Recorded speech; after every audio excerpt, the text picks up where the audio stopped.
Selamat petang dan salam sejahtera untuk kita semua.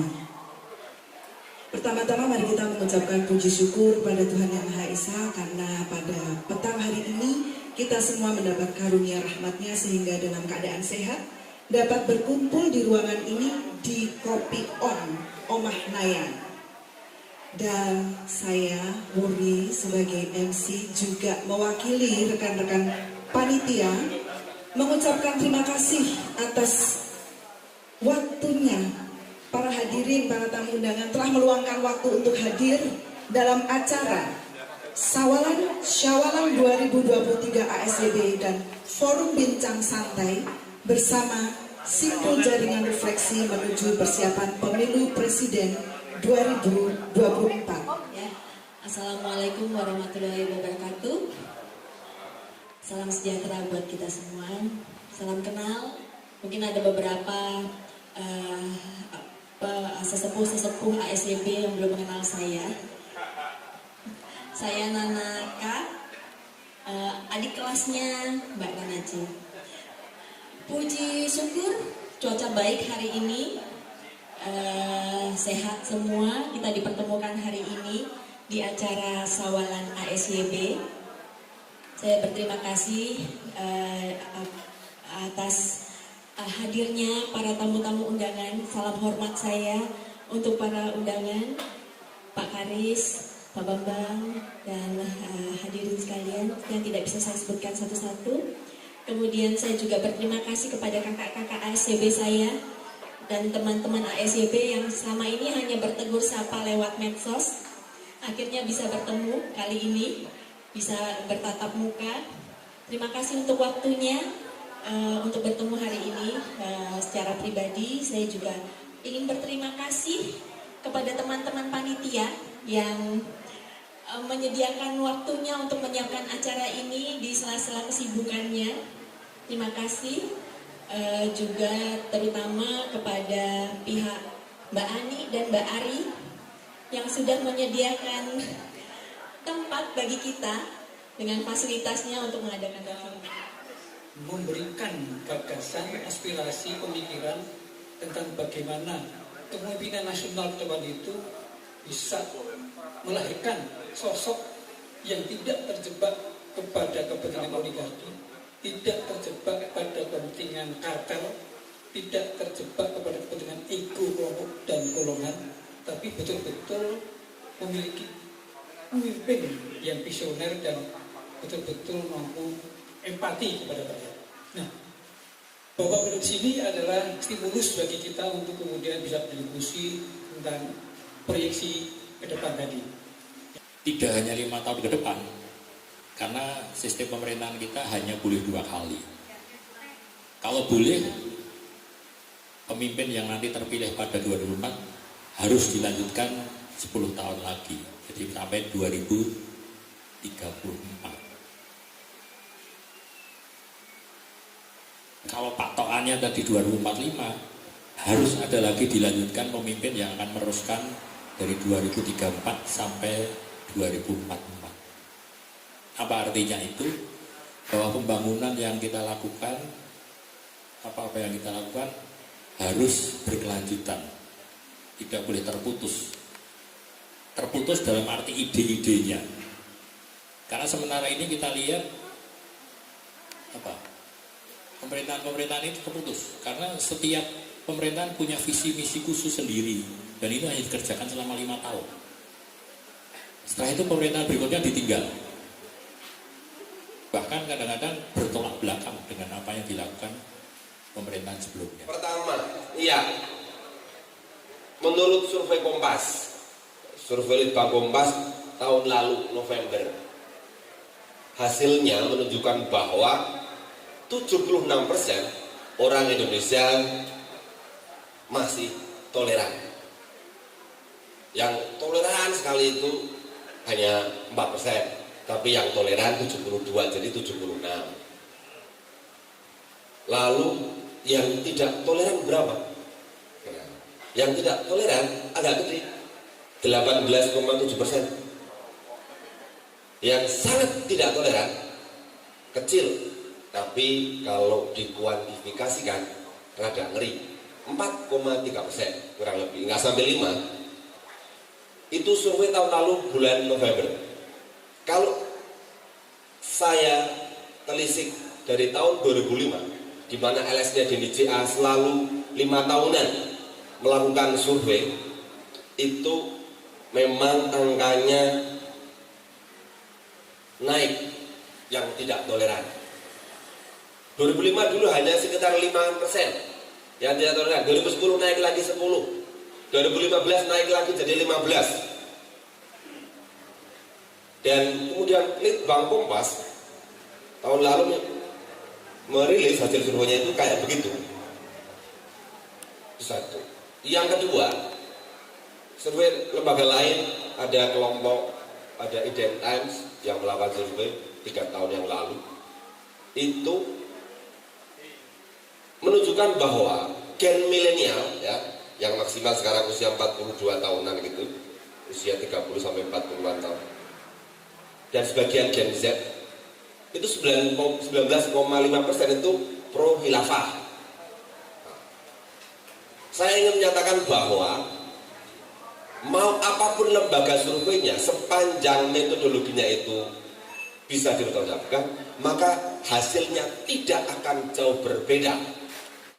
Di Sleman ini saya belakangan agak aktif di Sleman, sejak pilkada terakhir itu ada kelompok partai yang mau mengajukan Kristen. Lalu saya bilang, sudah, kalau ngajuin Kristen sudah, saya tidak mau turun lapangan, pasti digebukin orang. Dalam arti susah sekali kami jualannya, gitu loh. Tapi kalau Islam meskipun nggak suka, gampang ngedolin, gitu loh. Dan ini akan 10 tahun mendatang Pak Pras, bahkan 15 tahun mendatang masih agak susah. Kalau nggak percaya silakan bisa dicoba, teman-teman Kristiani atau non Muslim lah ya, mencalonkan diri sebagai calon Bupati Sleman, Bupati Bantul, Bupati mana saja di Jawa khususnya. Wassalam cepat. Data pendidikan kita ini ngeri-ngeri sedap, ya, karena ternyata dari data Dukcapil tahun lalu di bawah Kementerian Pak Mendagri,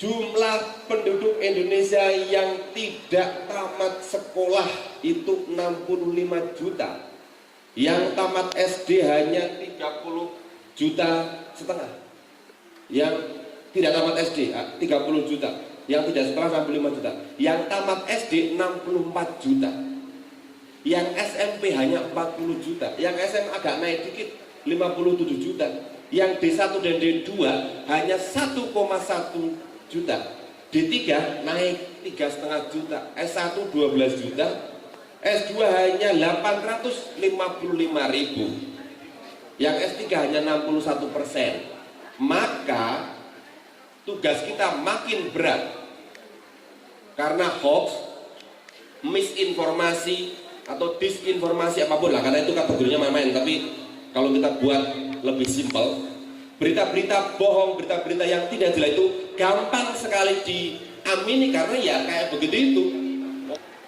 Saya itu didatangi salah satu petinggi sowan ke rumah saya, sebut saja partai PK titik Dewan Suronya bahkan datang ke rumah saya. Sowan nggak tahu ini yang merekomendasikannya siapa. Saya yang anak ingusan ini didatangi oleh salah satu ketua Dewan Suro Partai Nasional kita. Ya. Nah, di sana itu saya kemudian bercakap lama, bahkan dalam beberapa hal karena dia tamu, saya itu ceramai dia. Salahmu gue tekor ini tak ceramai. Kamu tamu ya, tak ceramai bab agama itu malah dia ketua Dewan Kuliah ya, saya ceramai saja. Manduk-manduk dan ternyata senang. Nah itu untungnya senang itu. Malah mau balik lagi dan beberapa kali petinggi partainya itu disuruh sering main ke tempat saya. Apa yang ingin saya katakan sebenarnya begini, sudah mulai ada kesadaran terkait pilpres, kemenangan politik. Jadi gini, mereka itu petanya sudah sampai gini. Mungkin teman-teman ASJP perlu tahu. Jadi ini persis kayak doktrinnya PKI dulu, kuncinya itu ada di Jawa. Oke ya. Jadi karena ini bukan perkara suku, tapi ini perkara jumlah pemilih. Separuhnya ada di sini. Separuhnya ada di sini pemilih. Nah masalahnya separuhnya di sini itu orang Jawa ini rata-rata Muslim, kayak mayoritas Muslim. Jadi akhirnya mereka berkesimpulan seperti ini. Kalau Anda pengen menang pemilu, Anda harus mengenali cara berislamnya orang Jawa. Karena Muslim abangan. Itu yang Muslimnya orang awam. Sebenarnya gitu. Alias karena mereka nggak terlalu terdidik secara pesantren, akhirnya ya sekenanya dan plus tambahan warisan leluhurnya gitu. Ya dicampur-campur aja, nanti kan ketemu rumusannya gitu. Ini di antara calon-calon itu endi sing iso dititeni bakal ning awake dhewe iki yo isih nek gayane itu lho ya. Awake dhewe iki ke apa ya? Terpengaruh demokrasi, terpengaruh oleh apa sihir demokrasi dan sebagainya, kudu kampanye, kudu flexing, kudu sajane meneng wae. Wis cetok kok sapa iki. Nek omonganku ngene iki mesti ra dipercaya. Wong ora ngerti. Nek ra gimana ora ngerti. Nek tenan kok bener wae. Wong waktu Jokowi anu kepilih iki ya jajane kepilih mergo ilmu tikan. Bukan karena kampanye. Nah, itu sing mulane ya aku ya sok niteni anu apa niteni iki kok lucu ngono perjalanannya anu itu kok lucu. Misalnya alam itu kan untuk membersihkan apa satu lembaga atau apapun juga itu kan mulanya malah gundul-gundul pacul gitu. Gundul pacul gembelengan, minggu waktu gembelengan. Waktu berimpang sebenarnya tidak bisa lagi. Itu kan ngilingi para pemimpin kok jomo. Dilalai kok kalau resiki polisi ya datang ngadu bisa. Salah satu aparatnya umum. Resiki Departemen Keuangan bea cukai ono sing ngomong bisa. Intinya ASJB langkah ke depan rencananya, tapi ini belum menjadi sikap organisasi karena ini ketika kawan-kawan menanyakan ke saya sebagai ketua umum juga at least harus tetap bisa sedikit menjelaskan kira-kira ini kaya ngopo atau awak dewi sesok meskipun belum tentu diterima oleh organisasi ya, oleh dewan karena banyak pertimbangannya. Langkah ASJB ke depan, ASJB adalah tetap di 2019 kita tegak lurus Jokowi itu tetap.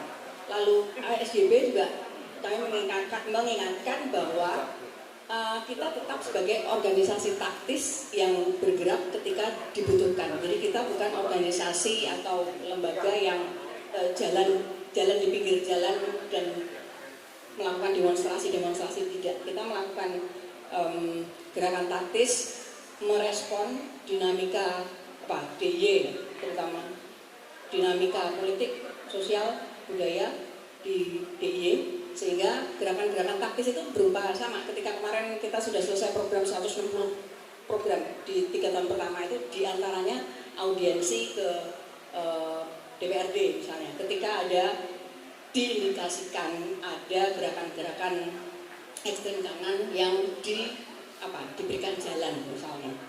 Hal semacam itu yang kita lakukan bukan lagi demo di jalanan, tapi kita giring ke DPRD.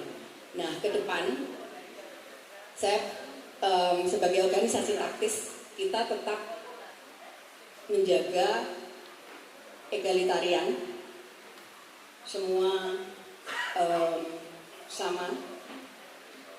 Kita tetap tidak ada pengkultusan individu. Calon presiden dan wakil presiden dari